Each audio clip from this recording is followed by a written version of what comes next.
I'll try to put this nicely. I think he's probably the most overrated coach in the NBA. I know I'm not alone in that opinion.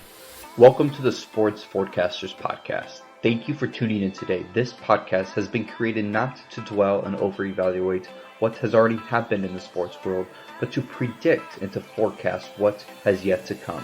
From game picks to draft picks, and from trades to free agent signings, we will let you know what happens before it happens. Your hosts, Nick and Nate, will evaluate, study, and understand sports patterns, tendencies, and nuances to better prepare you on what to expect.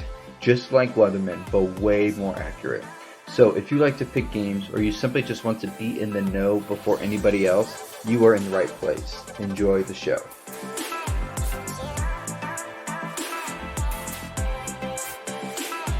Hey everybody, welcome to the latest episode of the Sports Forecasters Podcast. I am your host, Nathan, and of course we have Nick with us as well. How are we doing today, Nick?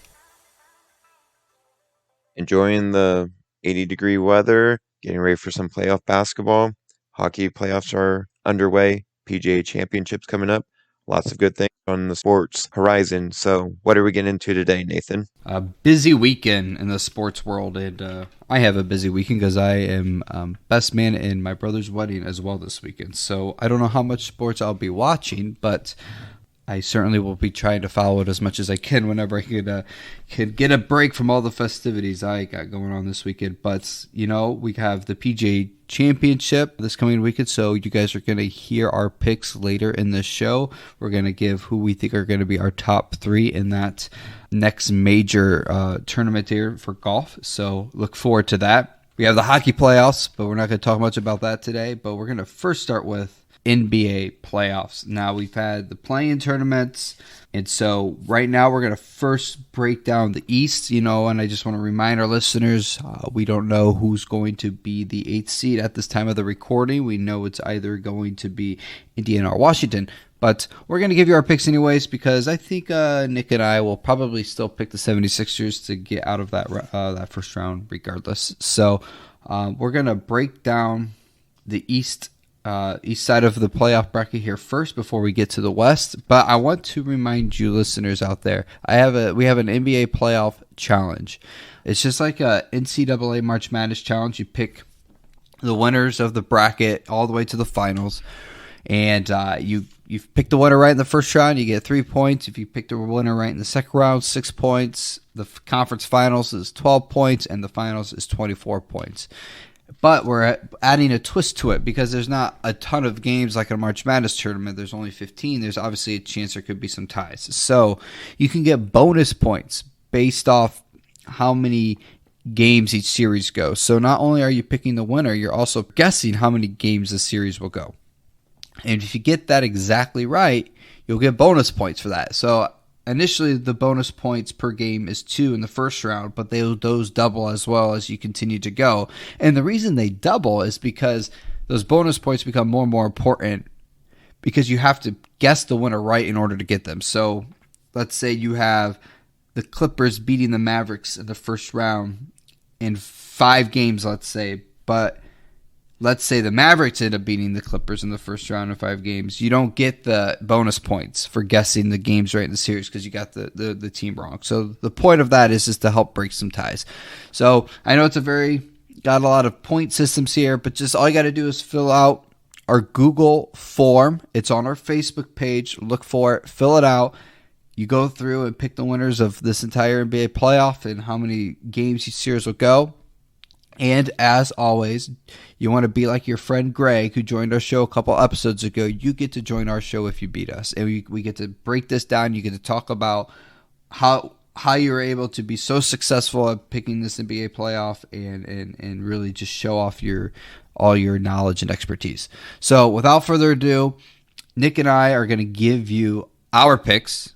We hope that we get your picks in the NBA playoff challenge on the Google form posted to our Facebook page. And while you're there, like it, subscribe to our podcast, give us 5 stars. We'd really appreciate that. So let's do this. Let's start with the East. Okay, so let's just take this game by game, man. 76ers going up against either Indiana or Washington.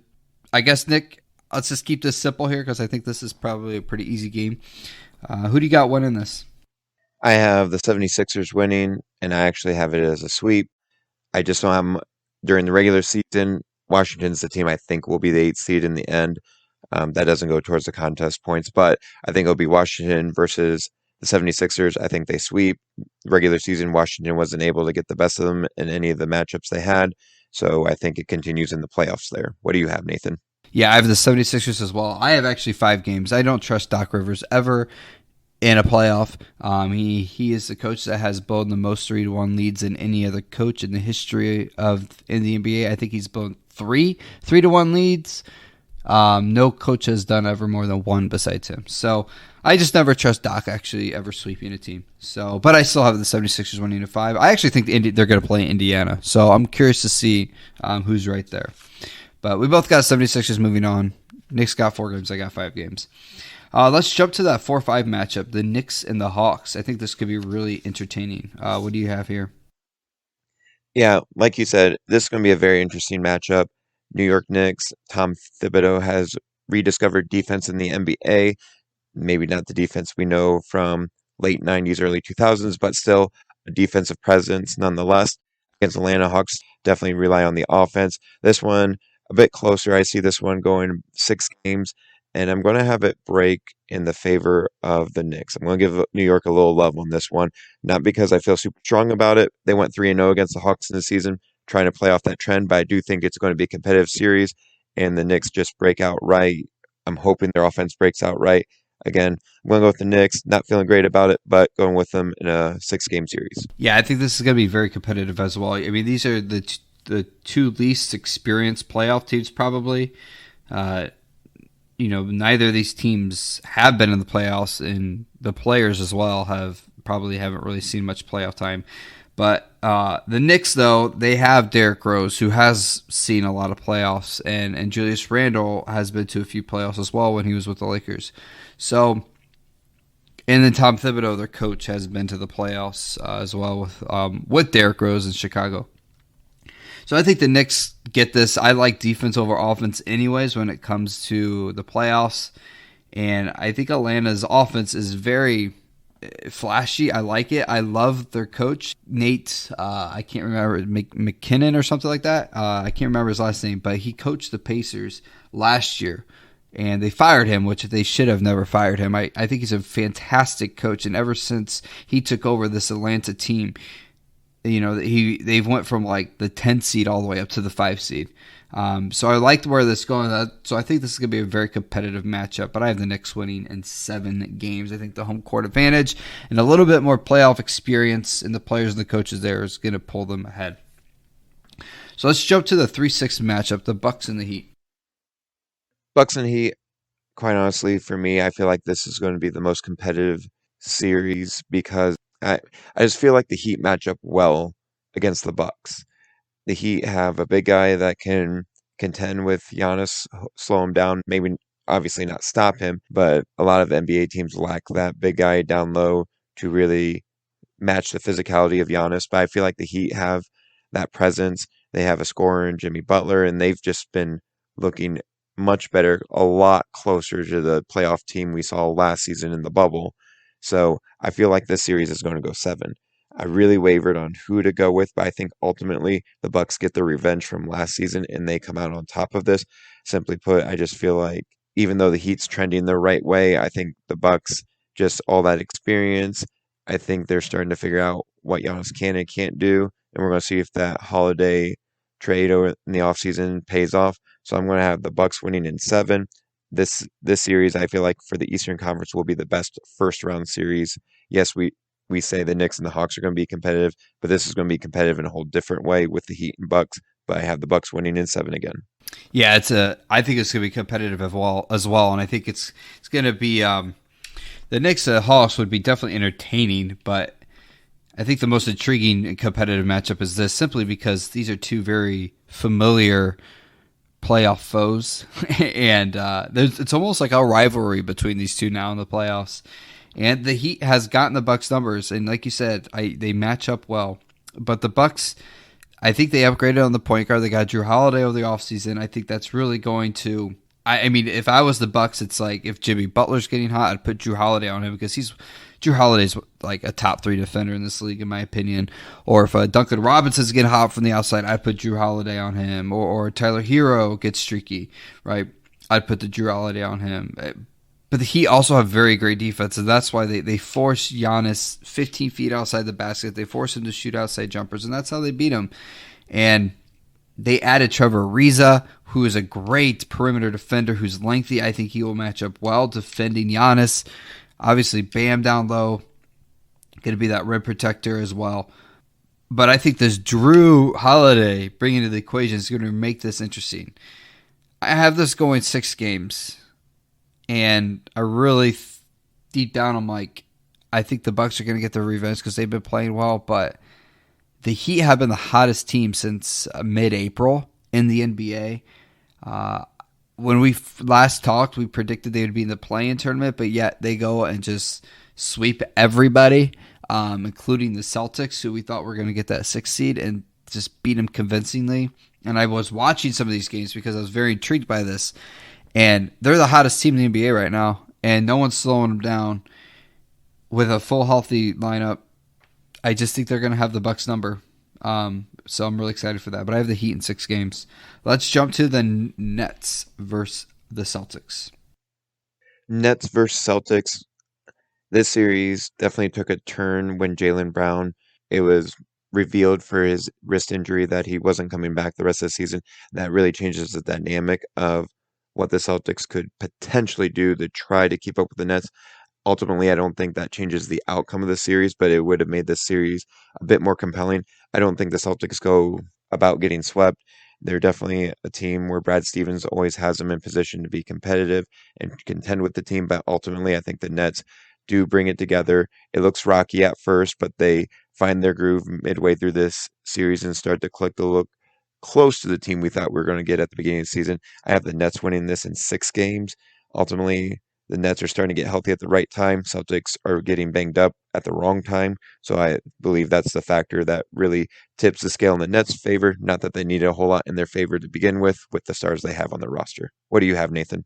I have Nets winning, but I have them winning in a sweeping fashion. They're going to have their full arsenal back. I love this team. I know a lot of people hate them, but gosh, if James Harden's on the court, I'm not a James Harden fan, but clearly he is the most valuable player on this team. When he's not on the court, they struggle, but if he's on the court, either with KD or Kyrie, they're unstoppable. They're going to have everybody there. It's going to be a healthy team, and they're the most dominant team when they're healthy. So Boston just looks terrible. Like, people think I'm not sold on Jason Tatum being a superstar. I know he's put up a couple 50-point games this season, but he lays eggs a lot in this game as well, and he just doesn't show up. He's too quiet for me. He's not a vocal enough leader for me. I see him as a great 2-man, but not as a 1-man. And with Jaylen Brown out, going up against Kyrie, James Harden, and Kevin Durant, like, there's no way. Jason Tatum could carry this team into the next round, let alone win even one game. I have the Nets sweeping the Celtics. So, well, we agreed 3 on the 4. So let's start with the one that we agreed with, 76ers and the Knicks. Who do you have going to the next round? 76ers versus Knicks. New York Knicks, fantastic story this season. You went from being 15th in your conference projected at the beginning of the season to being the 4th seed overall. We have them squeaking by the Hawks. Both of us, you have 7, I have 6 games, but this is where the story ends.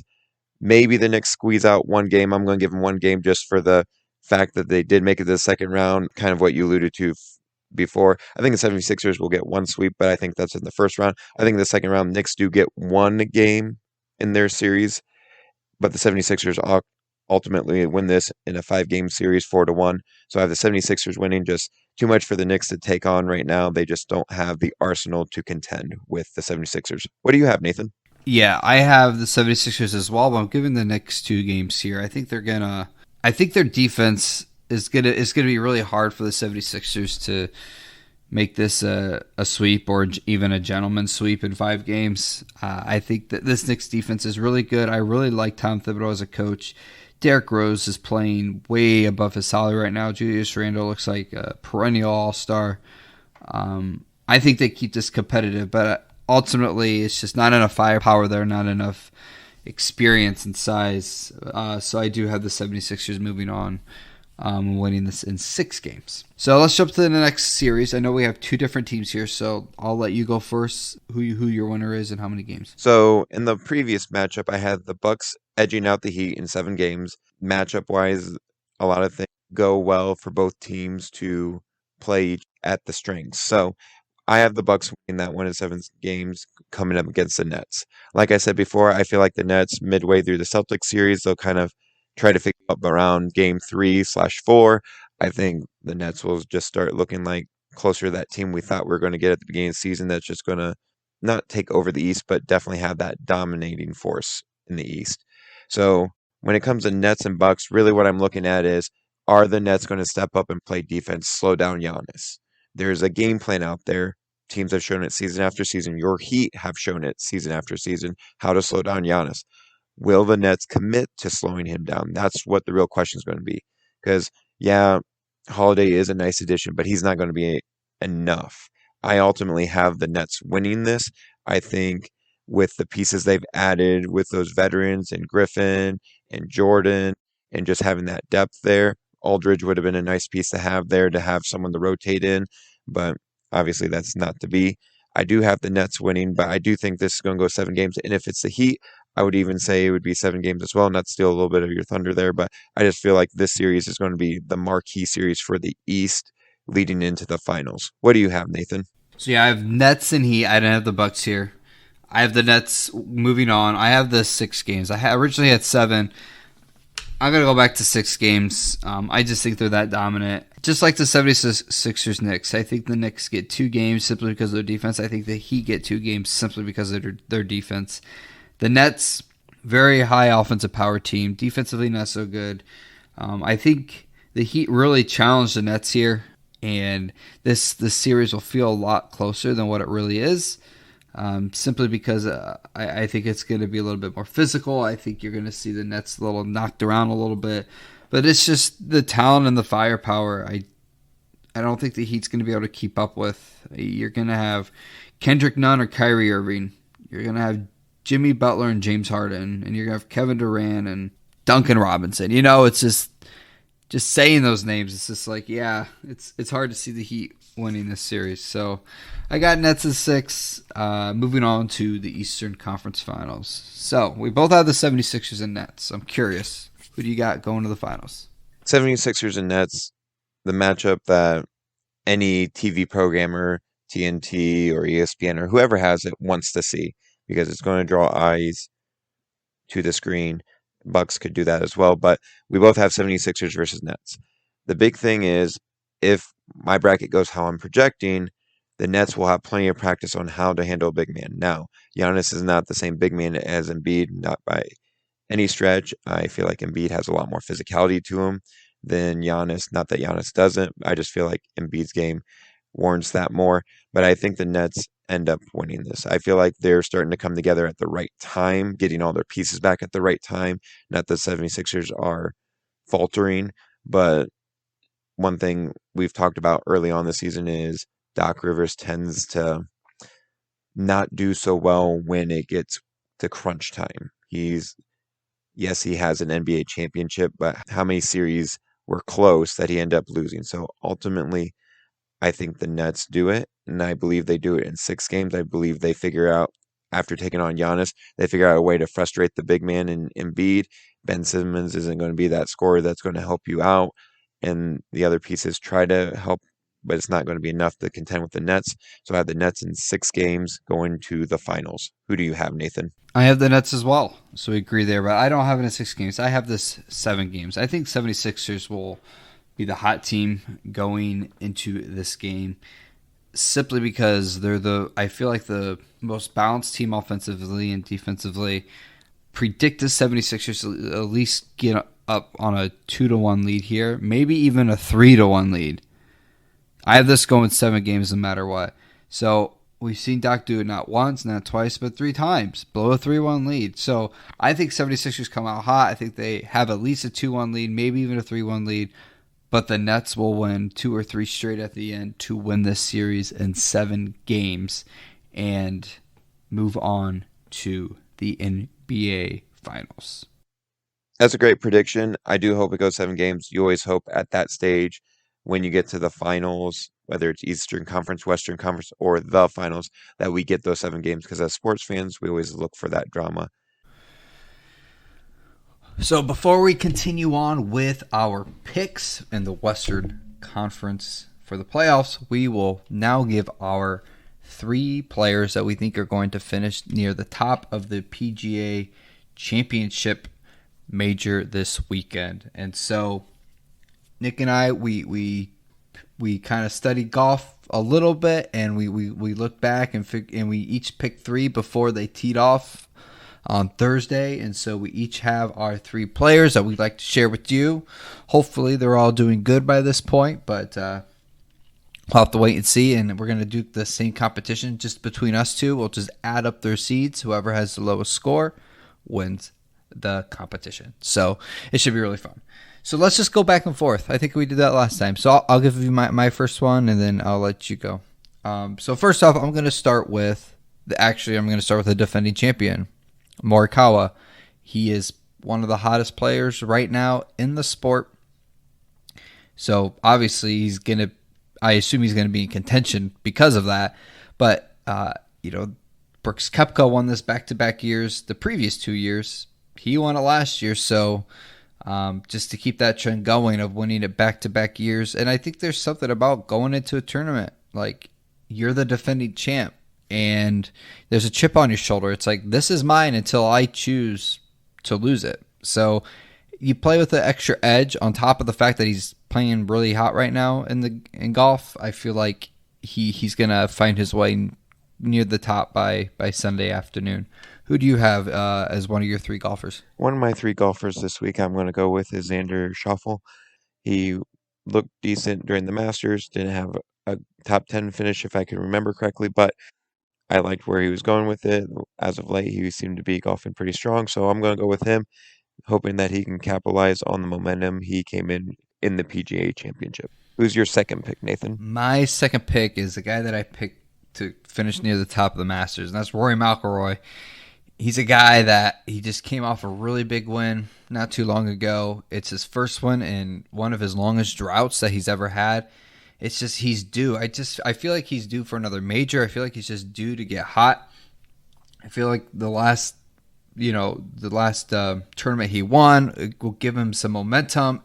And on top of all this, he's won the PGA Championship before in the past at this exact course in South Carolina. So he's won it at this course. I feel like he just got to win. First one in a while. Just carry that momentum, carry that, that drive that he has to just kind of get back into being an elite golfer in the world. Who do you have? I'll just continue with that trend, and I'm going with Rory as well. He won on this course, like you said, in 2012. For lack of a better term, he has finally broken his streak of not winning not a major, but winning a golf tournament a few weeks ago. So I'm hoping that momentum carries on and his experience with the course. I know that didn't work good with the Masters when I said experience in the course, but I'm going to write it anyways, and I'm going to go with Rory as well as my second golfer. Who do you have for your third one? Yeah, my third one is my favorite golfer. He was a wild card pick I have for the Masters, but I didn't end up picking him, which I should have picked him because he did pretty well. But that's Jordan Spieth. He is playing really well. I think he is the hottest golfer right now in the world, even though he's not ranked up there at this time. He's just been played super well. And on top of it, this is the one major that he hasn't won to get the career Grand Slam. So he knows that going into this. He knows he's the hottest golfer in the world. You combine those two things, I think he can have a very dangerous weekend. So I got Jordan Spieth finishing near the top. Who do you have? For my last person, I have Justin Thomas. Won the PGA Championship in 2017. I realize not the same course. However, in 2020, he had a good outing, 4th in the Masters, tied for 8th in the U.S. Open. So hopefully momentum carries on this Masters. In 2020, he had a good year of golf, despite all the setbacks with COVID. So I'm going to go with him to come into the PGA Championship, being a guy under 30. a long tournament. Hopefully he can strike gold and finish near the top. Yeah, that was one thing. That's a good point. One thing I looked up, the last 7 winners have all been in their 20s in the PGA Championship. So I think that's these young guys, man, they're killing it. So those are our picks. So enjoy the PGA Championship this weekend, but also enjoy the NBA playoffs because those start Saturday, and we have a Western Conference to pick now. So let's get started with that. So let's go game by game, just like we did in the East, Nick, and we'll start with the Jazz. They're going to go up against either Golden State or the Grizzlies. I'm not sure if that's going to affect your picks at this time that we're recording this, but if you want to go ahead and break that game down and who you have winning, is it going to be the 8th seed or is Jazz going to prevail? Well, at the time of this recording, we ourselves to stay up long enough to see the conclusion, the Lakers and Warriors. So we know it's either going to be the Warriors or the Grizzlies coming into this matchup. Personally, I think the Warriors are going to come out with a vengeance and eliminate the Grizzlies from entering the playoffs. So I believe it'll be the Jazz taking on the Warriors. The Jazz have Rudy Gobert, which is a great rim protector, but for a team like the Warriors, is that going to be much of a difference maker? I feel like the Jazz were going to have to do a bit of shifting with their lineup. I mean, obviously, you want him there with his ability to rebound and team second guess driving into the lane and going for that easy layup. He's a force to be reckoned with under the rim. Donovan Mitchell's coming back. He's projected at the time of this recording, projected that he'll come back on Sunday. Had a long layover, so I don't know that they get right on track right away. But the Jazz is a team that is one of those that plays like a team. They are going to win like a team or they're going to lose like a team. So for the Jazz and my projected Warriors matchup, I think it's going to be an interesting series early on as the Jazz try to get adapted to having Donovan Mitchell back into it. However, I do believe the Jazz end up overpowering the Warriors. Steph has had a great season, but he's not a one-man show, but it often feels like he's a one-man show, and he tries to do it the right way by involving his teammates, but making the shots when he needs to or taking the shots when they're available.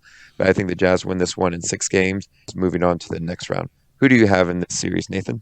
Yeah, I have exactly what you have. I think the Warriors are going to beat the Grizzlies, but I have Jazz winning in 6. I think the Warriors make this close. I think it could even be a 2-2 series, and then the Jazz win the final 2. I think just the magic of Steph will keep them in this game early.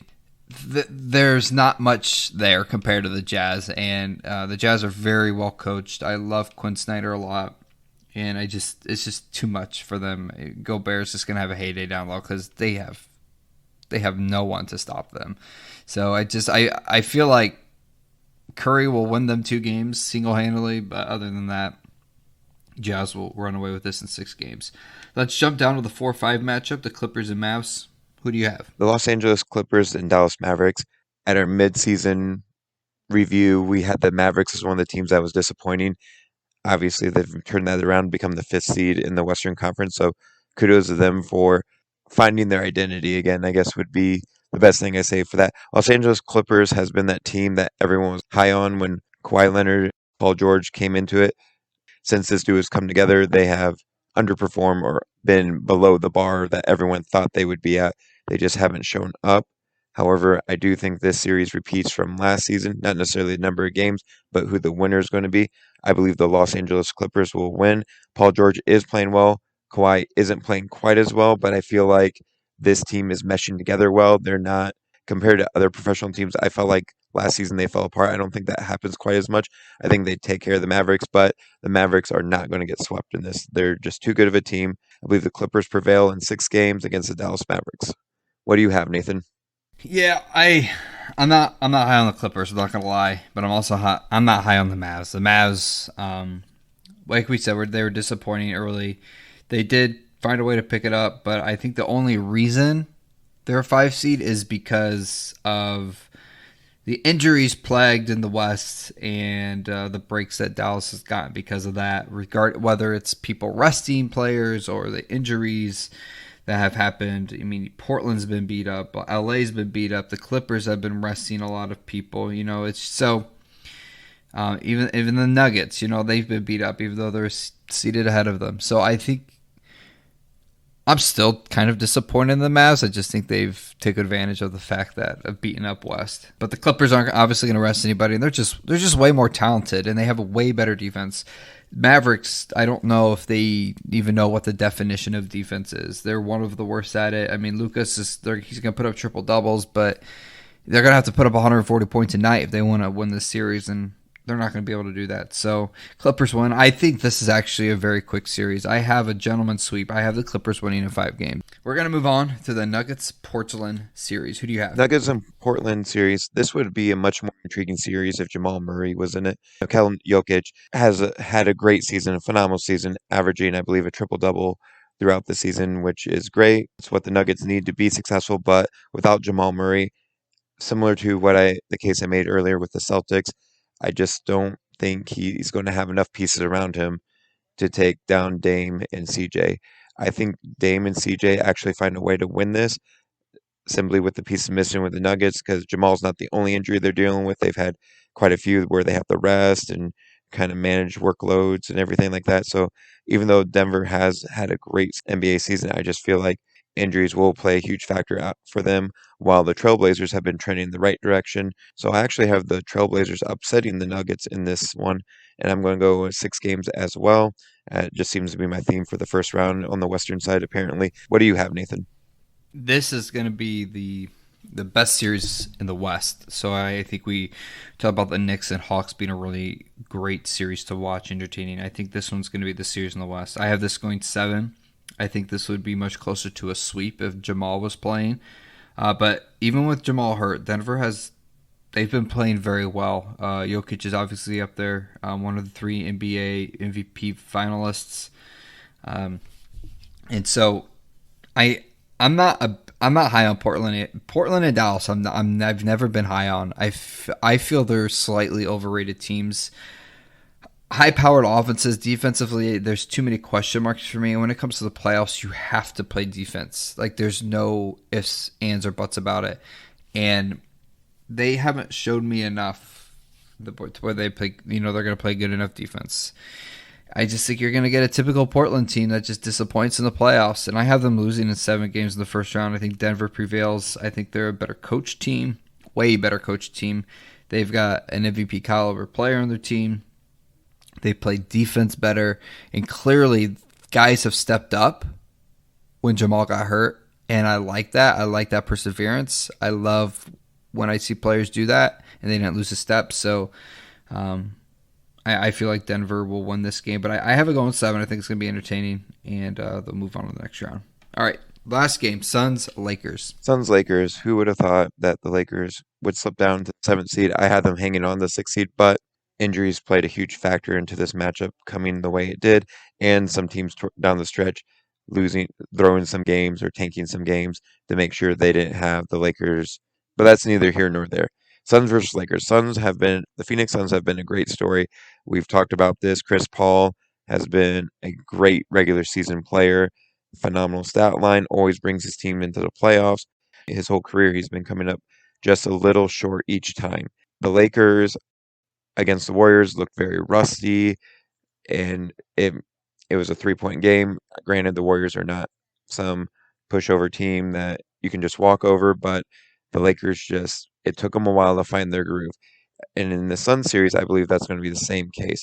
The Suns have been doing very well as playing team basketball, very similar to the Jazz. So I think this series will go to 7 simply because the Suns will find ways to frustrate LeBron and Anthony Davis. But ultimately, LeBron and Anthony Davis do win this series in 7. I'm trying to break away from that 6 trend on this one. The Suns will compete, but they'll go down swinging this time. What do you have, Nathan? Yep.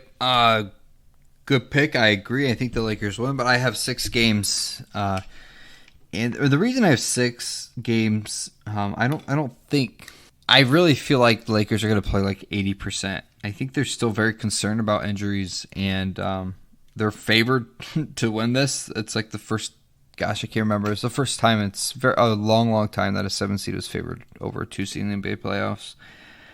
But I feel like this will go 6 games. In Lakers' favor to move on. I think the Lakers could sweep them, but I feel like they're going to play a little bit more conservative. resting LeBron, maybe even limiting his minutes and Anthony Davis minutes, just so they have the endurance and the stamina to get through this. Now you're probably thinking, well, if they just win 4 games, they could rest. That's very true. But if they try to win all 4 and they don't, then I think that's a lot more hurtful to them than just, maybe being a little bit more conservative throughout this series and letting it go an extra game or 2. So I think Lakers win in 6. But in reality, I feel like they'll kind of dominate this series, even though it does go 6 games. All right, semis. I feel like we agreed on all but one. Once again, it's the same one. I had a 6-3 upset in the East. You had the 6-3 upset in the West. Other than that, we picked the same. So, Jazz, Clippers. Who do you have? Jazz and Clippers, 2 teams that have had different expectations about them. And honestly, this one is going to be, I believe the Clippers will do enough to make it a 7-game series. This one, I keep going back and forth. I keep saying, well, I could see a scenario where the Clippers might be able to pull it off just because they're more in love with their jump shots, although jump shots in today's NBA isn't the best statistical shot to take. That kind of neutralizes Gobert. But on the other hand, the Jazz have just been that sound team and putting together stat lines. Their points per game are very close. Points allowed per game are very close. Efficiency is very close. But ultimately, I'm going to give it to the Jazz just because the Clippers just seem to be that team that they just don't know how to accelerate when it's crunch time or when it comes down the stretch or when it's a tough matchup back to back to back in a series. They just haven't proven that to me. I think Paul George starts to shrink once the pressure's on every night, as opposed to the regular season where you might have a stretch of 2 tough games and then you can bounce back. So I'm going to go with 7 games. I'm going to stick with the Jazz. I'm going to stick with the Jazz winning this one against the Clippers in 7 games. What do you have, Nathan? I have exactly what you have. I have Jazz winning in 7. Clippers are the more talented team. Jazz are the better coached team. I'm going to go with better coached over the most talented team in this situation. And I think this series, you're going to see these moments where Quinn Snyder just outsmarts and outcoaches Tyronn Lue. I told you in the first round, I'm not huge on the Clippers, especially their head coach. I'll try to put this nicely. I think he's probably the most overrated coach in the NBA. I know I'm not alone in that opinion. The Clippers they confuse me. They never look that good. I think they only win games simply because they're talented, but they don't win because they play harder. They don't win because they have better chemistry. They don't win because they're better coached. They just win purely on talent. Jazz have great chemistry. They're well coached. They have home court advantage. They have everything here, and I think you're going to see a Clippers team that, they'll win games simply because of talent, but when it comes to crunch time, when they need to win and close out the series, they won't be able to, mainly because it's going to be a coaching war, and I think Quinn Snyder outcoaches Tyronn Lue easily, especially towards the end of the series. So I got the Jazz in 7. So you've got Portland and the Lakers next. Yes, I have Portland versus Lakers. Again, I don't see them beating the Lakers. I think they can push the Lakers and get some games from them. I think this will be a 6-game series. Not really a whole lot I could say about compel myself to go against the Lakers beating the Trailblazers in 6 games. I think the Trailblazers sneak some games past them. I don't think the Lakers quite have that roster that screams to you that they can have a sweep of any sort. So I believe the Lakers will win this in 6 games. They have more talent. They have depth where it can trump the Trailblazers. So Lakers in 6. What do you have, Nathan? Yeah, Lakers, and I have going up against the Nuggets. Say Denver moving on. And I have Lakers in 7. Like you said, I just don't see Lakers getting any sweeps at all in this playoff. I just think how they're going to play and just be a little bit more on the conservative side because they don't want to tweak another ankle or whatever's going on with Anthony Davis and LeBron, because without them, they're done. So, play the long game. Maybe stretch these series out a bit. So I think the Lakers do win this. I think they win this in 7. I'm really banking on the fact that the Lakers stay healthy. That's the biggest question mark here. And if they're not healthy, throw these predictions out the window. But assuming the Lakers stay healthy, I think they battle Denver. This would be a rematch of the Western Conference Finals last year.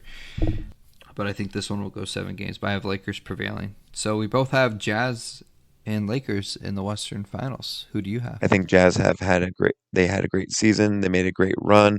I think, like you said, as long as the Lakers stay healthy, I don't know that the Jazz can put it together to beat them 4 games. I do think it goes 7 games, but I think the Lakers end up winning it. I don't really want the Lakers to win, but I can see a scenario where the Jazz can win it. It just I don't feel strongly enough to go with that scenario that I could see for it to happen. I think the Lakers win it in 7 games. They become the Road Warriors and make it happen to get LeBron to the NBA Finals. What do you have, Nathan? I agree. I got the Lakers winning as well. I have them winning in 6 games. I have them winning on their home court, though. I think this is where they turn it on. This is where they okay, now there's no playing conservative. We're in the Western Conference Finals. We just got to put the pedal to the metal and just go for it. And once again, banking on they stay healthy. I think they win this in 6. I think this is the most dominant they'll look throughout the entire playoffs because of the fact I feel like they're going to probably, okay, now we got to get going because, we're creeping up to the finals. We're playing the number 1 team in the entire NBA. So let's do this. And I think they take care of them and in 6 games, win on their home court. They're just more talented, and Lakers finished with the best defense actually all year, and that's without AD and LeBron on the floor a lot of the time. So that really shows a lot of their supporting casts does really great, and I love great defenses. I think Vogel's a great coach. I think Quinn Snyder's a great coach. This is going to be 2 teams that are smart, playing well, but I think the Lakers' talent and playoff dominance and playoff experience will prevail, and they'll top the Jazz in 6. So I think we both got the Lakers and Nets in the finals, right? Yeah, like Nathan said, for the finals we have Nets versus Lakers. So, big question, Nathan. Who ends up winning the trophy in the end? Who do you have when we have the Nets versus the Lakers? So I alluded to this earlier when we've put out our initial predictions. There's this weird trend in the NBA the last 5 or ish years, 6, 7 years, whatever. First-year head coaches win NBA championships way too often. And at this point, you probably know who I'm picking. But Tyronn Lue with the Cavs won it. Steve Kerr with the Warriors won it. Kitchens won it for Toronto. All first-year head coaches. Well, we got a first-year head coach in Brooklyn. His name is Steve Nash, and he's probably got the most talented team. He's got an assistant coach that has a lot of playoff experience, Mike D'Antoni. I love Kyrie and I love James Harden as number 2 players on a team, not number 1 players. I think they play much better. So if this team is healthy and they have those 3 guys in for at least 75% of their games, they're winning. They're winning the trophy. I think at this point, the Lakers' exhaustion kicks in, their fatigue kicks in, and due to injury, due to their age, I mean, they're just an older team, and I still don't trust the chemistry on the Lakers, even though people question the Nets' chemistry. But regardless of that, when the Nets had all these injuries, they're still the number 2 seed in the East. When the Lakers had all these injuries, they dropped to the number 7 seed in the West. On top of that, there have been a lot of other injuries in the West, and they haven't been able to overcome them. But in the East, I don't think there's been as much injuries. I mean, the Knicks have been full throttle all the time. That's why they're winning. So has Atlanta. The Heat's battled some injuries, but the Bucks have always been full powered. And the 76ers, outside of Embiid, they've been doing well, and they've played well without Embiid. So I feel like the Lakers probably had somewhat of an easier path, hence the 3 teams at the top of the conference that probably shouldn't even be there, with the Jazz and the Suns and the Nuggets. I feel like they have a little bit more holes. I think the Nets prove that it doesn't matter who's on the floor, even if their big 3 aren't on the floor. They're so dominant. But I have this a series. I'm doing 7 games. I feel like these finals always go 6 or 7 games. And when you have LeBron, AD, KD, James Harden, Kyrie all on the same floor, it's like, how can it not go 7 games? So I'm going to go 7 games. I'm picking the Brooklyn Nets to win the NBA championship. The big thing here for any final series is protecting that home court. Protecting your home court is monumental. And with this not being a bubble situation, that travel and recovery, who's going to recover the best? So like you said, who's going to be healthier down the stretch? They're both going to come out of series based on what we said, and that's coming out of the series with the 76ers where it's going to be a rough and tumble, very physical matchup. The Jazz, same thing, physical. I had the Nets winning 6 games when we said the Eastern Conference Finals. Western Conference Finals, I said 7 games. So that's a big factor in it, getting that little bit of rest, because both teams, like you said, have dealt with injuries, but the Nets seem to weather the storm a lot better than the Lakers. Lakers really had to find their identity. Both went into an arms race coming down the stretch near the trade deadline. In the end, I do think it's 7 games as well. A lot of the reasons you said, I'm going to go with the Brooklyn Nets. I just feel like their talent is going to show up. Kevin Durant, when he's on, I don't know that there's anyone on the court for the Lakers that's going to disrupt what he's doing. Both teams come in as healthy as can be. Ultimately, the Nets win in 7 games, and what is sure to be a thrilling series if we get the 7 games. Yeah, well, gosh, we have a very similar bracket. The only thing that we differ on is the 6-3 matchup in the first round. Other than that, we have all the same winners. So this is going to come down to how many games each series goes between the two of us. But if you haven't filled out your own bracket, make sure you do. They're open until the first game tips off in the NBA playoffs. So make sure you click the link. We'll have it on our Facebook page and also in the bio of the podcast as well to fill out the Google form to pick what you feel like the playoffs are going to go. Maybe you agree with us, maybe you don't. We're curious to know. And we have the scoring system. It's all spelled out in the Google form. I'm not going to go over that again. So we'll keep track of that score. And if whoever beats the two of us, the invite is open for you guys to join our show and discuss how you did it, what you did to come up on top. But there's one more thing I do want to bring up. I actually did the NBA 2K21 playoff simulation. I'm not going to go game by game, so let me just jump to the conference finals. We have a battle of Los Angeles in the Western Finals, but Clippers top the Lakers in 7 games in the Western Finals. In the East, a very similar matchup that Nick and I have, 76ers and the Nets in the Eastern Conference Finals. The 76ers surprisingly beat the Nets in 5 games, according to NBA 2K21. I think they forget that Doc Rivers coaches the 76ers. So that means the 76ers and the Clippers face off against each other in the finals, and this looks more like a Doc Rivers-led team. The Clippers sweep the 76ers to win the NBA championship 4-0. So they have the Clippers raising the trophy. There's a lot I disagree with this bracket, but you know what? At least it gives a little bit more of a variety because Nick and I seem to be more on the same page. So that I will post the NBA 2K predictions into the Google form along with my own predictions, and Nick will do his as well. So make sure you put yours in. We want as many as possible to really make this a really fun competition. And with that said, that concludes our episode for tonight. Thank you so much for tuning in. Until next time, this has been Nathan Singer. I'm Nick Alvarez. Thank you for tuning in, and we'll see you next time.